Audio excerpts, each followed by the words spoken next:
The house was more dilapidated than when I was last there, barely a shack, but it was overgrown with yellow roses which my family had planted many years ago. The air was heavy and sweet and very peaceful. I felt strange walking through the gate and up the old rickety steps, but the strangeness left me as I caught sight of the long white beard I loved so well flowing down the thin body over the familiar quilt coverlet. Mr. Sweet. His eyes were closed tight, and his hands, crossed over his stomach, were thin and delicate, no longer scratchy.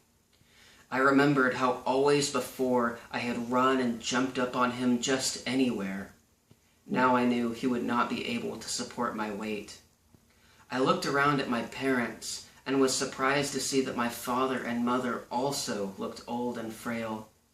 My father, his own hair very gray, leaned over the quietly sleeping old man who, incidentally, smelled still of wine and tobacco, and said, as he'd done so many times, "To hell with dying man, my daughter is home to see Mr. Sweet." My brother had not been able to come, as he was in the war in Asia. I bent down and gently stroked the closed eyes, and gradually they began to open.